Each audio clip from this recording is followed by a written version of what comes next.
livro de Juízes, capítulo 13, a partir do verso 1, diz assim a palavra do nosso Deus. Tendo os filhos de Israel tornado a fazer o que era mal perante o Senhor, este os entregou nas mãos dos filisteus por 40 anos.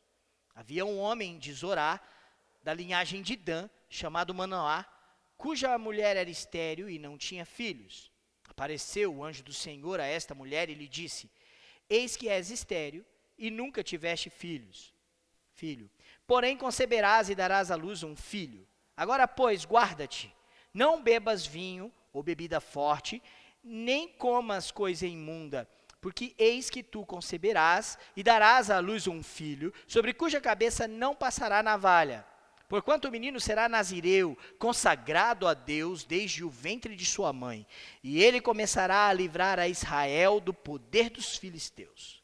Então a mulher foi ao seu marido e lhe disse: Um homem de Deus veio a mim. Sua aparência era semelhante à de um anjo de Deus, tremenda. Não lhe perguntei de onde era, nem ele me disse o seu nome. Porém me disse: Eis que tu conceberás e darás à luz um filho. Agora, pois, não bebas vinho, nem bebida forte, nem coma coisa imunda, porque o menino será nazireu, consagrado a Deus desde o ventre materno até o dia de sua morte. Então Manoá orou ao Senhor e disse: Ah, Senhor meu, rogo-te que o homem de Deus que enviaste venha outra vez e nos ensine o que devemos fazer ao menino que há de nascer. Deus ouviu a voz de Manoá, e o anjo de Deus veio outra vez à mulher, quando esta se achava sentada no campo. Porém, não estava com ela seu marido Manoá. Apressou-se, pois, a mulher e, correndo, noticiou a seu marido e lhe disse: Eis que me apareceu aquele homem que viera a mim no outro dia. Então se levantou Manoá e seguiu a sua mulher.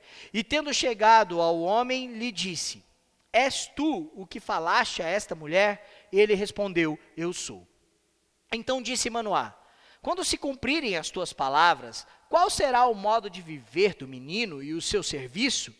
Respondeu-lhe o anjo do Senhor: Guarda-se a mulher de tudo quanto eu lhe disse. Tudo quanto procede da videira, não comerá. Nem vinho, nem bebida forte beberá, nem coisa imunda comerá.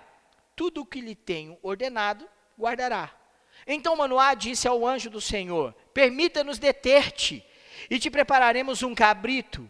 Porém o anjo do Senhor disse a Manoá: Ainda que me detenhas, não comerei de teu pão, e se preparares holocaustos ao Senhor, o oferecerás.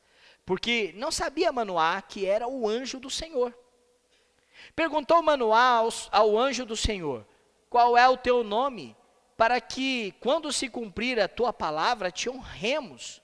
Respondeu-lhe o anjo do Senhor e lhe disse: Por que perguntas assim pelo meu nome, que é maravilhoso?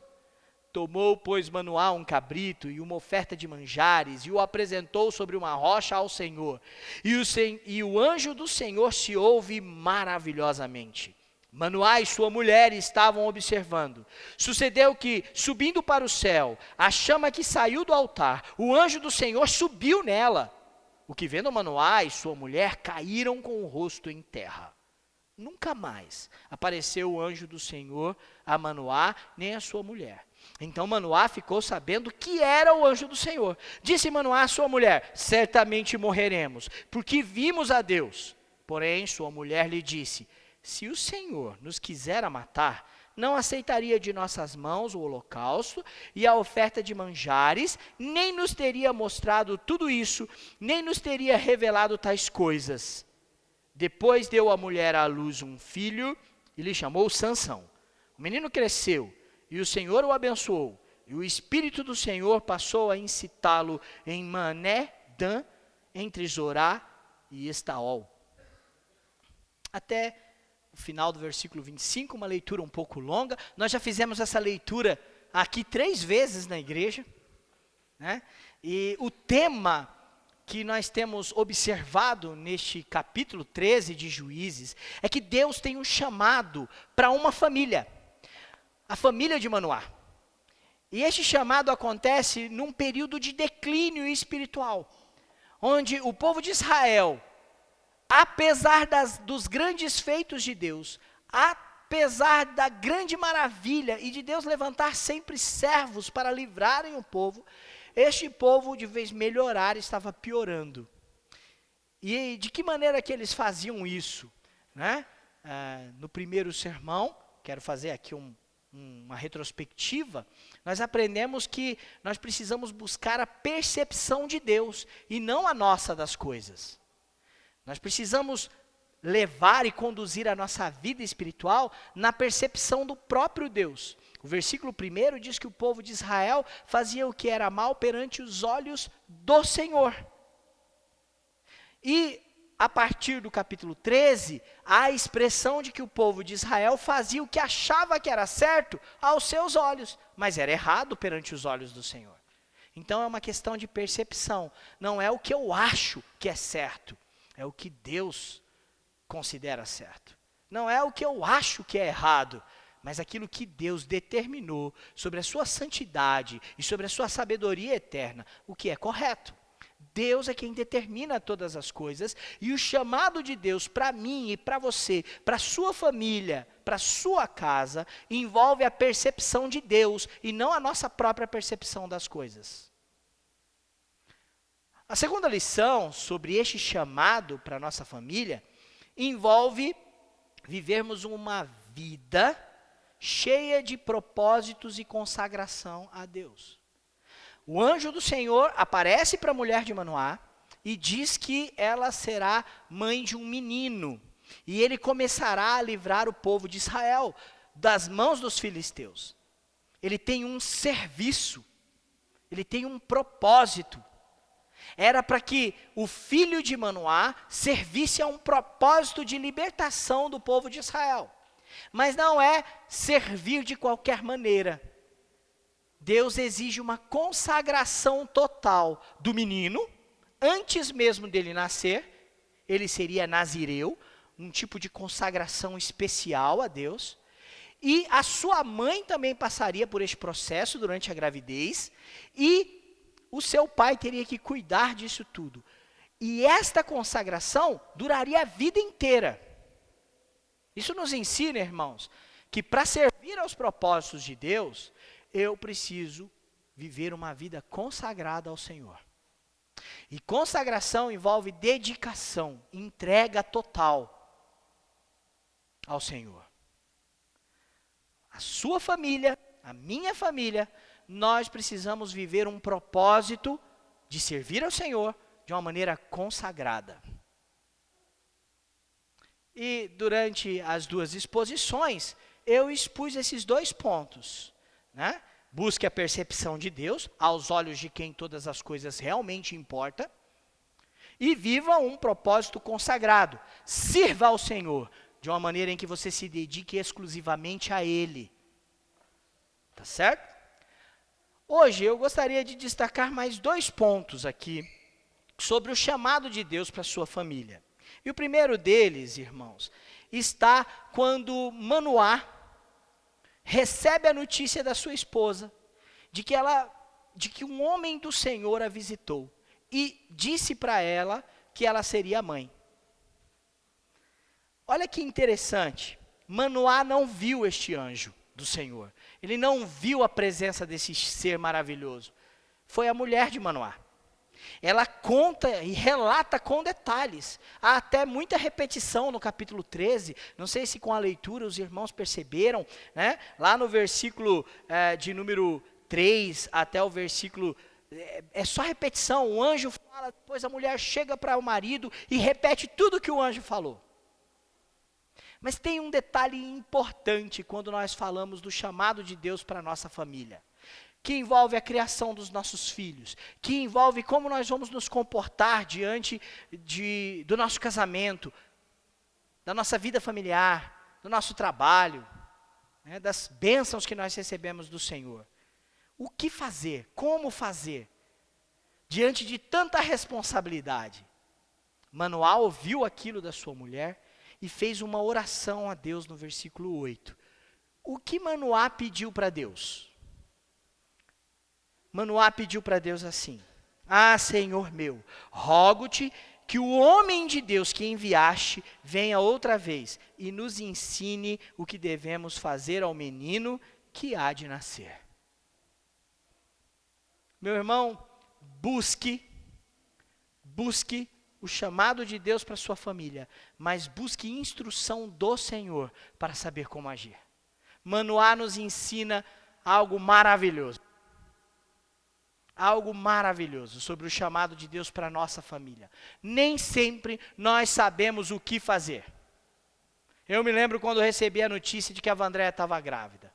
A gente ficou numa euforia, numa alegria, né? 4 anos de casados, e a gente já estava esperando esse momento. Foi muito gostoso. Mas logo depois eu fiquei, meu Deus, e agora? Como é que vai ser?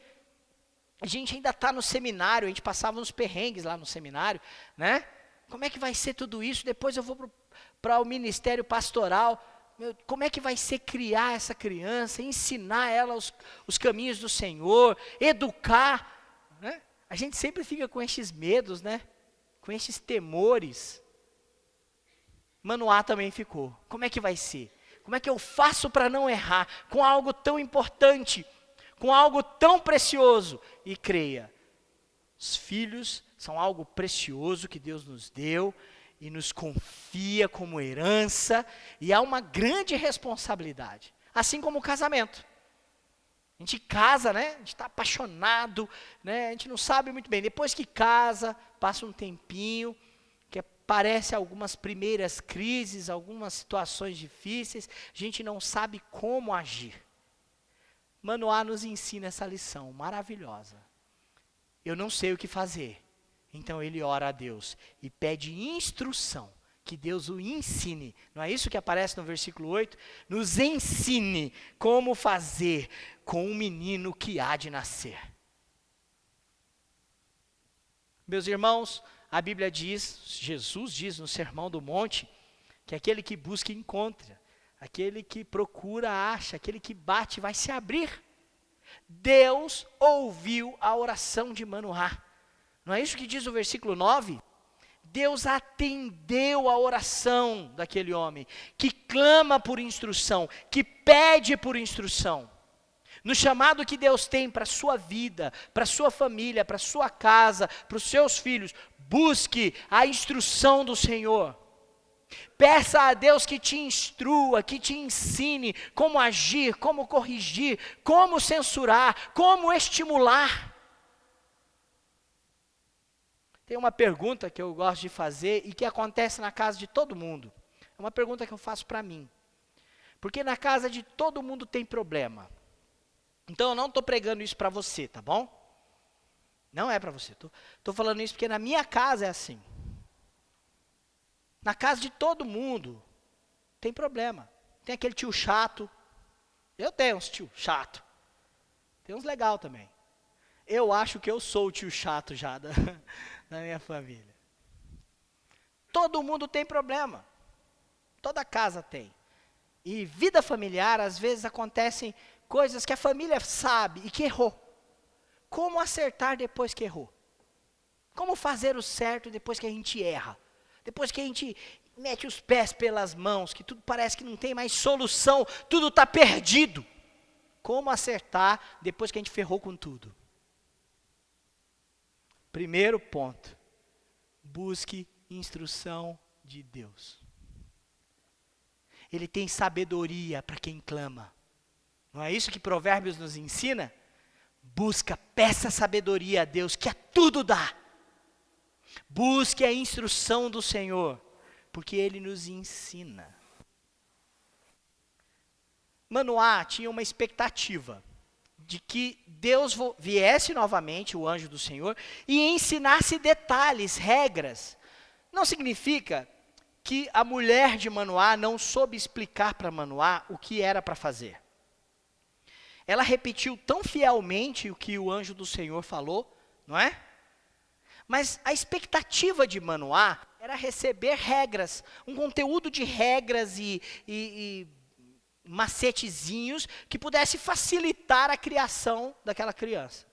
Nós somos assim, quando nós falamos de aprender as coisas com Deus. Não sei o que fazer, vou pedir instrução do Senhor. Então o que eu faço? Eu vou pedir que Deus me ensine. E aí Deus vai me dar uma cartilha, 10 passos para o sucesso na criação de filhos. Não é assim. Essa era a expectativa de Manoá, tá? Isso fica claro ao ler o texto, porque, por exemplo, quando o Manoá pede isso, logo depois ele tenta manipular, controlar a visita do anjo do Senhor. Deus ouve, o anjo do Senhor aparece, e ele traz novas regras, ele ensina algo novo para Manoá, ele fala alguma coisa diferente para Manoá do que a esposa dele tinha falado? Não, tudo igual. Ele fala, não, já disse para sua mulher aí, é isso mesmo. Aí ele repete, não tem nenhuma novidade. Meu irmão e minha irmã, presta atenção. É para você buscar orientação em Deus, ore por isso. Me ensine a cuidar dos meus filhos, a ensinar eles a amar ao Senhor. Me ensine a ser um bom marido, a ser uma boa esposa. Me ensine a viver um chamado de Deus, para os propósitos de Deus. Tudo bem, mas não tem novidade não. Não existe nada novo. A revelação está aqui. É a palavra de Deus. E ela aponta para a pessoa de Jesus, que é a palavra de Deus encarnada. Por isso, quando você se dispuser a buscar o conhecimento e aprender com Deus, entenda que você não precisa de novidade. Você não precisa de pirotecnia filosófica. Você não precisa de um super coaching para te ensinar novas regras que não estão na palavra do Senhor. O anjo do Senhor aparece e não traz nada novo. Repete o que ele já tinha dito e mais. Mostra para Manoá que ele não pode ser controlado. Então, no chamado para sua família, busque instrução do Senhor, mas entenda que não há novidades. A palavra dele está revelada para nós. A segunda questão que eu quero falar sobre a expectativa, e Manoá tinha expectativa de receber um manual de regras práticas, muito pragmática, né? Manoá também tinha a intenção de manipular, de controlar essa revelação do anjo do Senhor. A primeira coisa que ele quer é controlar o anjo do Senhor. Ele quer deter ele. Fica aqui com a gente. Vou fazer um cabrito para você. Se fosse comigo, funcionava. Porque, irmãos, eu gosto de uma carninha de cabrito assada. Meu Deus do céu. Mas Manoá estava... É verdade. Nossa, uma das minhas carnes favoritas é carneiro e cabrito. Ovino. Manoá queria controlar a presença do sagrado. O que o anjo do Senhor responde para ele? Epa, não é assim não. Não posso ficar aqui. E se você prepare para o Senhor um sacrifício. Não vou comer do teu pão. Aí Manoá, não satisfeito, olha como ele quer controlar. Nós temos essa necessidade, para que a gente saiba o que a gente vai fazer, a gente quer controlar a situação. Nós temos essa necessidade de estar no controle de tudo que cerca os propósitos de Deus para nós. Olha o que Manoá faz. Como que é seu nome? Porque quando nasceu o menino, nós queremos te honrar. E aí, qual que é a resposta do anjo do Senhor, né? O anjo do Senhor fala, não. A partir do versículo 15, a partir do versículo de número 18, né? Respondeu-lhe o anjo do Senhor e disse, por que perguntas a mim sobre o meu nome que é maravilhoso? Quem é esse anjo do Senhor? Será que está falando de um ser celestial qualquer?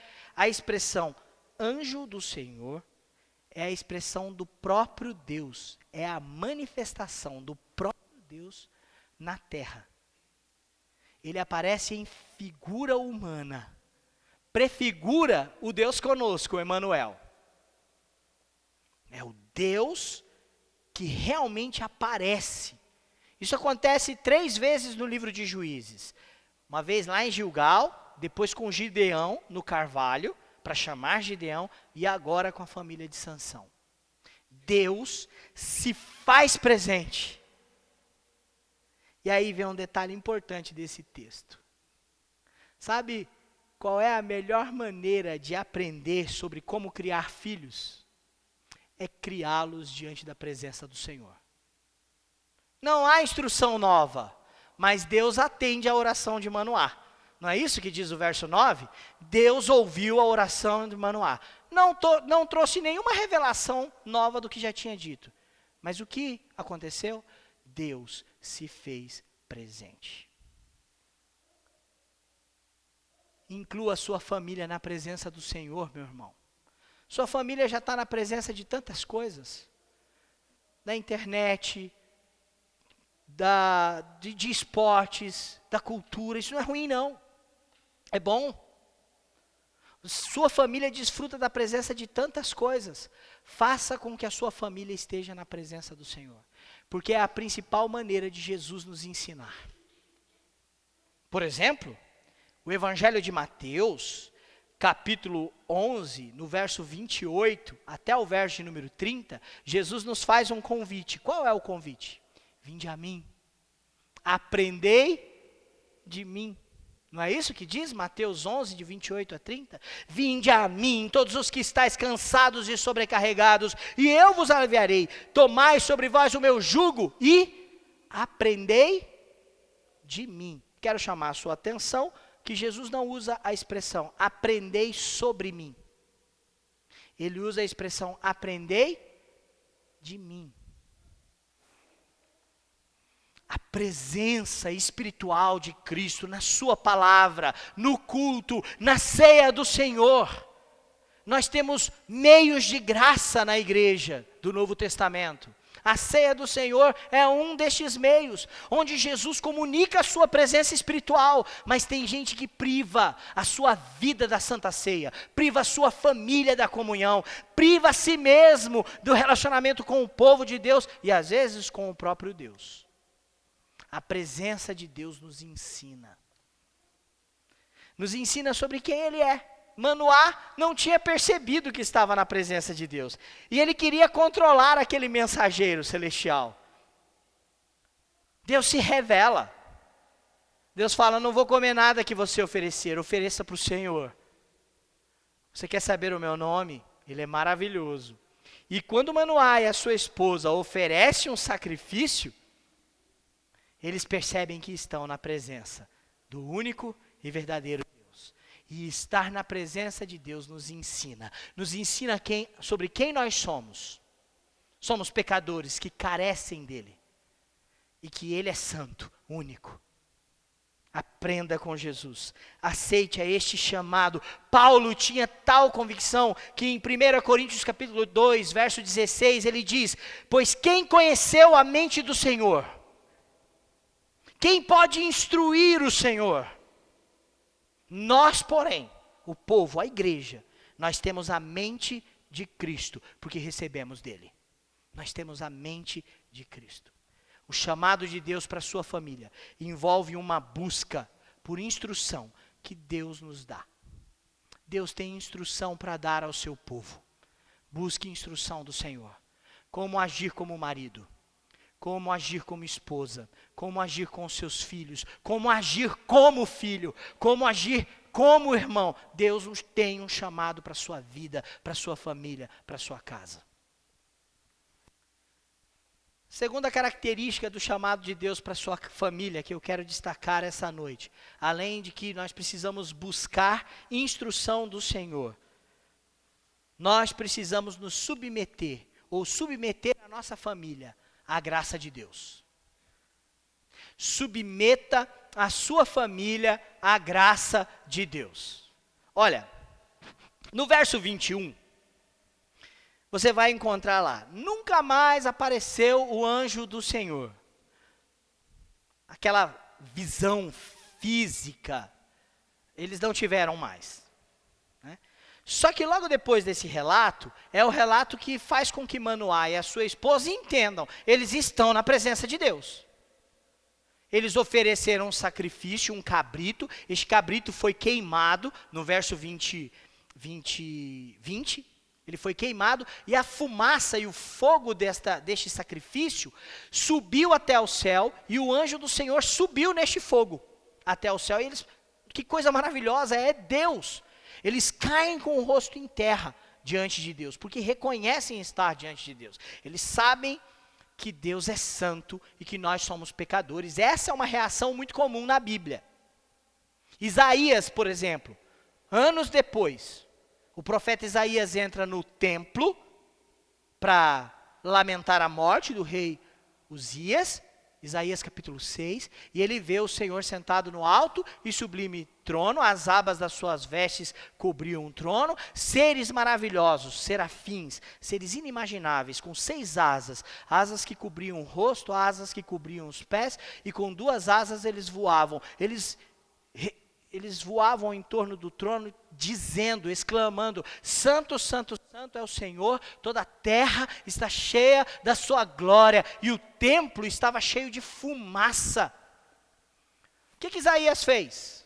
Ficou felizão da vida, né? Eu estou vendo Deus, que coisa maravilhosa, serafins. Irmãos, Isaías é dos poucos que viram seres incríveis e que pôde ver o trono de Deus. Olha que privilégio. Não foi essa a reação de Isaías.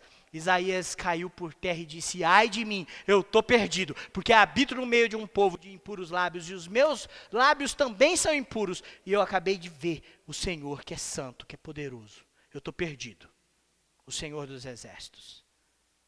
Pedro também teve essa mesma reação que Isaías. Essa é uma reação muito comum. Quando Pedro, lá no Evangelho de Lucas, capítulo 5, percebe que ele não está na frente de um homem comum, o que ele faz? Capítulo 5 de Lucas é a pesca maravilhosa. Até então, Pedro achava que Jesus era um mestre, um rabi, um homem muito sábio, que tinha palavras de sabedoria. Mas depois que eles saíram para pescar, Pedro percebeu que não era apenas um mestre, um rabi, era mais do que isso. E as palavras de Pedro deixam isso muito claro. Quando ele se lança no chão do barco e diz para Jesus: afasta-se de mim, porque eu sou pecador. Então, a consciência de quem Deus é faz com que entendamos quem nós somos. E nós somos pecadores, que merecemos o juízo e a condenação de um Deus que é santo. Só que tem um detalhe, tanto em Isaías, tanto quanto em Lucas capítulo 5, quanto em Juízes capítulo 3, a graça de Deus é manifestada sobre essas pessoas. Em Isaías, um dos serafins voam, pega uma tenaz, um instrumento para mexer no fogo, tira da brasa do altar uma brasa incandescente, voa em direção de Isaías e toca com aquela brasa nos seus lábios. Ele não tinha dito: habito entre um povo de impuros lábios, os meus lábios também são impuros? Aquela brasa toca nos seus lábios e o serafim diz: olha, purificado foram os teus lábios, o teu pecado. No Evangelho de Lucas, no capítulo 5, Jesus está em pé no barco, o barco cheio de peixe. Os amigos e sócios de Pedro, Tiago e João, estão maravilhados pela pesca que fizeram. Pedro está ao chão e diz: afasta-se de mim, porque sou pecador. E o que Jesus fala? Pedro, está certo. De agora em diante, eu vou fazer de você pescador de homens. Veja bem, Pedro não repreende, Jesus não repreende Pedro por ter dito que ele era um pecador. Jesus não repreende. Eu já ouvi uma pregação de uma pregadora famosa, que ela diz: não, Pedro se sentiu um lixo, e Jesus olhou e viu algo de bom em Pedro, né? Não tem nada disso não. Afasta de mim, eu sou pecador. Jesus está dizendo: eu vou fazer de você um pescador de homens. De agora em diante você não pesca mais peixe. De agora em diante você não vive mais na condição do pecado. De agora em diante você vive sobre a minha graça. E a minha graça fará com que você será pescador de homens. O fator não era Pedro, o fator não era Isaías, assim como o fator não era Manoá, nem a sua esposa, e muito menos Sansão, que ainda iria nascer. O fator é a graça. Quando Manoá chega para sua esposa, no verso de número 22, e disse, certamente morreremos, porque vimos Deus, ele está falando a verdade. Ele está falando o que a própria lei de Moisés ensinou, sobre estar diante da presença de Deus. Êxodo, capítulo 33, versículo 20, Deus fala, não me poderás ver a face, e ele está dizendo isso para Moisés, porquanto homem nenhum verá a minha face e viverá. Manoá conhecia a lei, nós estávamos na presença de Deus, nós vamos morrer. Agora, mulher, prepara, nós vamos ser consumidos. Nós temos real condição de quem nós somos, pecadores. Mas olha que terrível seria se você apenas olhasse pelo ponto de vista da nossa situação, que é verdadeira. Somos pecadores, falhamos, somos imperfeitos. Domingo passado, o pastor Luciano Rocha, inclusive, deixa claro que a igreja é formada de pessoas que são imperfeitas. A sua família também é. Olhe para os seus filhos e entenda, eles são imperfeitos, são pecadores. Mas que triste seria se você só pudesse olhar para o seu casamento e ver que o seu marido é um pecador sem a graça. Que falta de esperança haveria ao olhar para a vida dos meus filhos sem a graça. E aí vem a mulher de Manoá, que compreende sobre o poder da graça de Deus nas nossas vidas. Assim como foi com Isaías, seria com Isaías e seria com Pedro. Ela fala para o marido assim, versículo de número 23. Porém sua mulher lhe disse, se o Senhor nos quisera matar, não aceitaria das nossas mãos o holocausto e a sua oferta de manjares, nem nos teria mostrado tudo isso. A mulher de Manoá faz duas coisas aqui. Deus aceitou o nosso sacrifício. Diante do holocausto, ele se viu maravilhosamente. E ele aceitou o nosso sacrifício, o nosso culto foi aceito. Isso é graça, irmãos, não é mérito. Nós não merecemos isso. Depois ela diz, e Deus também não teria nos revelado os seus propósitos. Deus nos deu um propósito de consagração para servi-lo. A mulher de Manoá chama a consciência do seu marido, a importância da graça. Isso não faz da mulher de Manoá mais sábia ou superior do que ele. E aqui, irmãos, nós temos uma lição importante sobre a feminilidade bíblica e a importância da fé feminina na Bíblia. Eu tenho falado muito sobre este assunto e eu sei que este assunto incomoda algumas irmãs da igreja. Porque a nossa conduta de fé não é uma conduta feminista. Uma cristã não pode ser uma feminista. Assim como um cristão não pode ser machista. Tanto o machismo quanto o feminismo é uma distorção que o pecado gerou no coração do homem e da mulher. As escrituras resgatam o verdadeiro papel da mulher, o papel feminino da mulher. Ela tem consciência da graça e ela transmite isso para o seu marido. Ela fala, não, olha o que Deus fez, Ele aceitou o nosso culto. Realmente somos pecadores, mas Ele nos instruiu sobre o que devemos fazer e Ele nos revelou coisas maravilhosas. Meu irmão, minha irmã, principalmente irmã, tenha consciência que a graça de Deus resgata a verdadeira feminilidade, o verdadeiro valor feminino da mulher dentro de casa e na família. Não perca tal consciência da graça. Eu quero chamar a sua atenção para algo que a gente já passou aqui no texto. A mulher de Manoá, que a Bíblia nem coloca o nome, recebe a visita de um ser maravilhoso. Ela não sabe que é Deus, mas ela sabe que é algo vindo de Deus. Não aparece para o seu marido. Esse anjo do Senhor não apareceu para trazer essa revelação a ele. O que a mulher de Manoá faz? Ela fala, já que apareceu para mim, isso é comigo. Homem é um bicho insensível religioso mesmo, insensível espiritual. Manoá só quer saber de roça, de lida, futebol depois, né? E se não é futebol na TV, é futebol no campo. Não é assim, Laine? Né? Não, tô brincando. Mas o marido é assim, né? Nunca tá quando as coisas acontecem em casa. Ela podia ter falado, não, isso aqui eu vou matar no peito. Porque Deus, né? Deus está dando a minha oportunidade de empoderamento feminino na minha casa. É isso que a mulher de Manoá faz?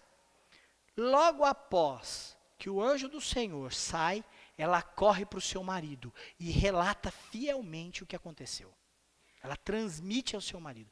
E ela não transmite isso de uma maneira acusadora. Oh, onde você estava, homem? Imprestável, inútil. Né? Ela narra de uma maneira tão forte e convicta que o marido dela acredita. E é isso que a graça deve fazer na nossa casa.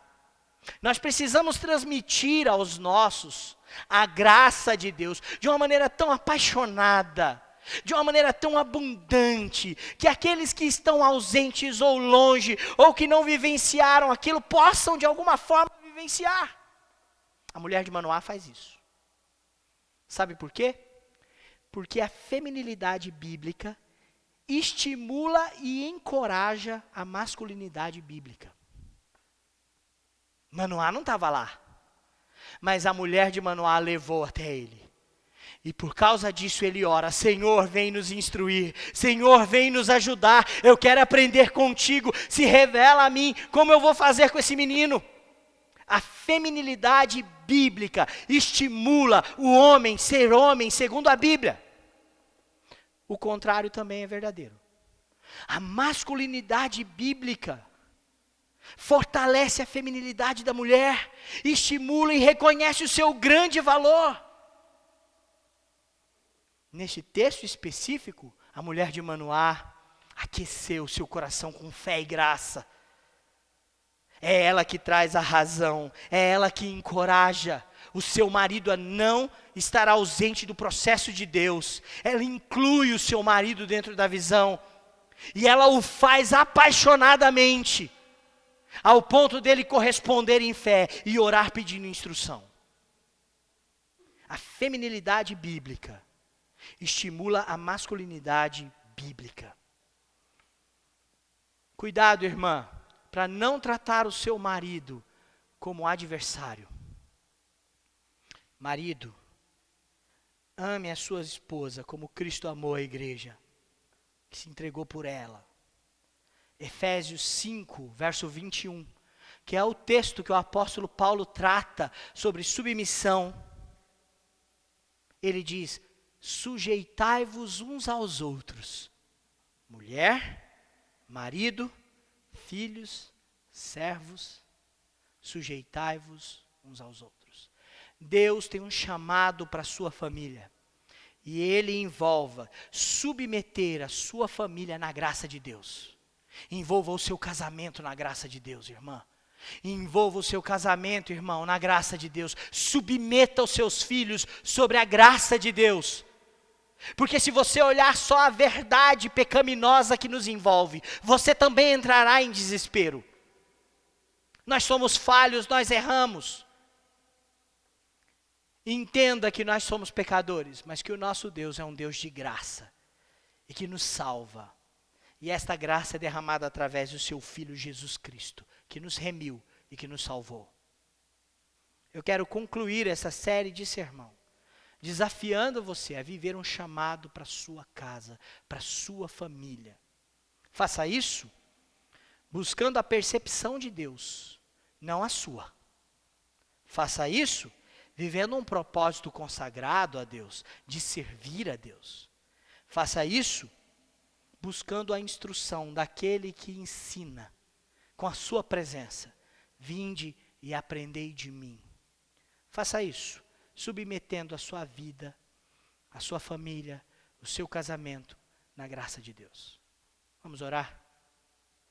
Olá pessoal, espero que vocês tenham gostado do nosso vídeo e se você deseja continuar acompanhando as exposições bíblicas do sermão da nossa igreja, se inscreva no canal, toque o sininho para você receber as notificações dos novos vídeos. Eu te peço mais uma coisa, ajude-nos a compartilhar esse ministério nas redes sociais para os seus amigos e para as pessoas que você deseja alcançar com essa palavra. Que Deus te abençoe muito e obrigado.